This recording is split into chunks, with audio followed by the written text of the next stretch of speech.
When it comes to WrestleMania, nobody's going to turn down a position to be on the granddaddy of them all, right?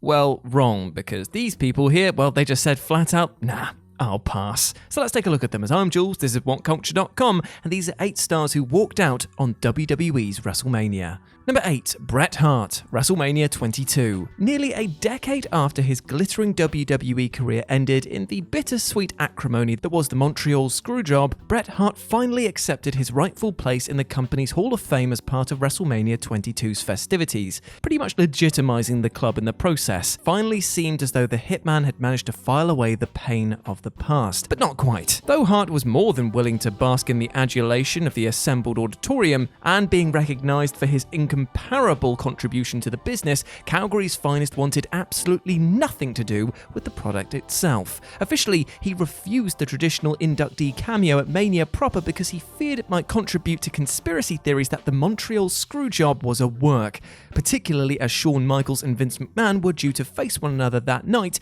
in a weird sort of poetry. In actuality, Hart knew that if he ran afoul of HBK, he was likely to lamp him. He told the Calgary Sun ahead of the event that he'd hightail if Shawn was at his speech, saying the situation was still too combustible.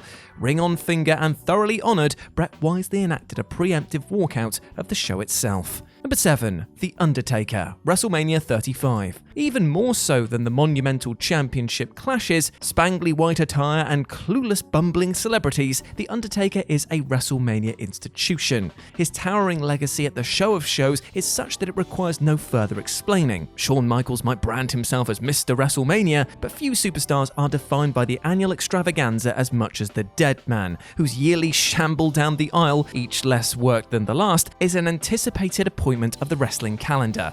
Well, until 2019 when he just thought, nah, that. Unable to reach an agreement on a creative decision, and with WWE apparently livid that their most cherished veteran had agreed a StarCast appearance, the Dead Man chose to leave his hat hung up for the weekend. In doing so, breaking another WrestleMania streak, that of 18 consecutive appearances in the process. By the time the two parties had sufficiently resumed cordialities to arrange a Raw cameo the night after, John Cena was already in situ for an Elias-interrupted Mania spot.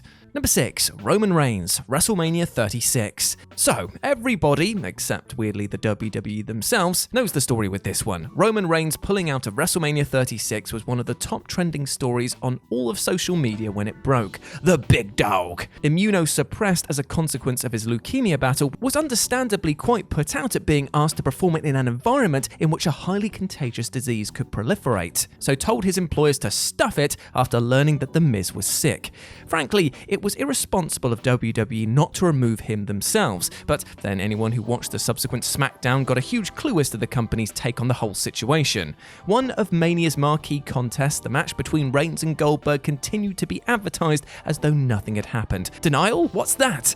Well, in actuality, it's greed, and that is disgraceful. Number 5, Jay-Z, WrestleMania 19. John Cena's considerable WrestleMania legacy got off to a somewhat inauspicious start, as the emerging star, then a rapper bedecked in chains and a reverse snapback, engaged in a lyrical showdown with cardboard cutouts of recording artists Jay-Z and Fabulous on WrestleMania 19's Sunday Night Heat pre-show. Was this the WWE's way of trying to goad a couple of celebrities into a future rhyme rumble opposite their budding star in the pursuit of that ever-valuable mainstream rub? Well, no, but only because that had been the original plan. Rather than verbally sparring with two-dimensional replicas, John Cena had originally been advertised for a rap battle with the Real Deals. Within weeks of the show, Fabulous was arrested for possession of an unlicensed gun, and he found himself booked for a similar charge that January, so his appearance was cancelled, whilst Jay-Z, citing a scheduling conflict, pulled out of the show. Ultimately, it left the resulting segment, pun incoming, feeling a little flat.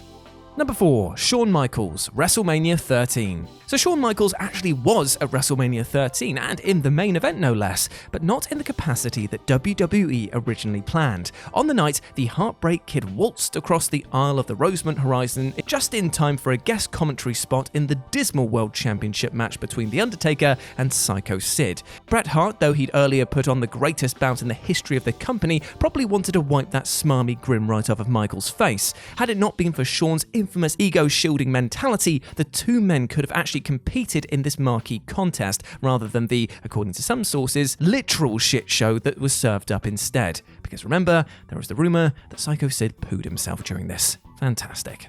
And unfortunately, as we all know, a conveniently misplaced smile and a medically unverified knee injury saw him handily dodge doing the honours for his backstage rival.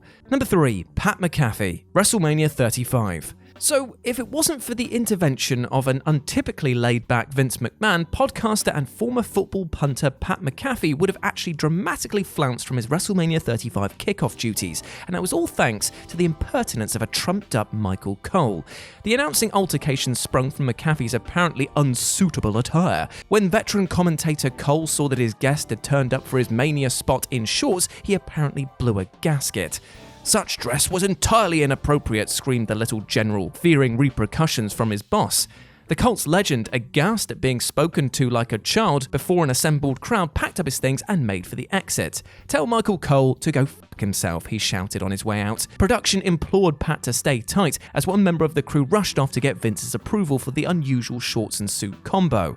McMahon's response? "Yeah, I'm hip," and Pat was convinced to stick around, ankles displayed to the whole watching world. Just as God intended. Number 2, CM Punk, WrestleMania 30. In 2014, CM Punk walked out on WrestleMania some 3 months before it actually happened, his own disillusioned strop inadvertently benefiting another of his underutilized and underappreciated colleagues. The best in the world's mounting frustrations with the company finally reached their climax at that year's Royal Rumble, an event which saw eventual winner Batista booed out of the bloody building. It was a mass reflection of a number of Punk's own misgivings. A day later, he no-showed Raw, telling Vince McMahon and Triple H that he was going home. Punk was promptly suspended for 2 months, with the chairman lying to investors, saying that he was taking a sabbatical. If it was an ideological one. In addition to alleged medical malpractice, which had seen him work with a potentially lethal staph infection, Punk cited a proposed WrestleMania 30 match with Triple H as another one of the straws that broke his back. The resentment of his momentum-halting defeat to the game at Night of Champions 2011 clung on in his mind, and despite McMahon's insistence, that clearly wasn't the Mania event that he felt that he deserved, especially since it was going to be Randy Orton opposite the returned Batista. And hasn't looked back since. Well, not that he'd want to, because if he did, he'd see his rather embarrassing UFC run. Oof. And number 1, Brock Lesnar, WrestleMania 35. So this one is a quite literal example, though it's still infused with a degree of contempt. In a bid to ensure that the evening spotlight would be tightly focused on the great leap forward for the women's division, while also allowing what would otherwise be a very long show to start with a bang, Brock Lesnar dropped his Universal Championship to Seth Rollins in the opener of WrestleMania 35. Fans in New Jersey were in raptures at Seth's early doors triumph, a feeling that just couldn't be replicated amongst the weary attendees when Becky Lynch brought the house down about 15 hours later. Reports that a furious Brock stormed out after the match, squaring up to Vince as he did so, were pretty fictionalized. In spite of Paul Heyman's proclamations, Lesnar had no intention of seeking new pastures in Las Vegas or UFC. He did, however, leave the event as soon as his work was done, hopping on the first plane home and skipping Raw. Heck, you think he's going to hang around for 6 hours watching wrestling? No, he's got more important things to do. For example, he's continually meeting with scientists to find out which shade of red he turns in his matches. Some say beetroot, others say burgundy. The mystery goes on. And there we go, my friends. Those were 8 stars who walked out on WWE's WrestleMania. I hope that you enjoyed that, and please let me know what you thought about it down in the comments section below. As always, I've been Jules. You can go follow me over on Twitter at RetroJ with a 0, or you can swing by Live and Let's Dice, that's Dice with a C, where I do all of my streaming outside of work, and it'd be great to see you over there. Remember, my friends, to treat yourself with love and respect, because you bloody well deserve that, alright? You deserve the best things in life, and do not let anything or anyone else tell you otherwise, alright? You're a massive ledge. Now go out there and absolutely smash it. As always, I've been Jules. You have been awesome. Never forget that, and I'll speak to you soon. Bye.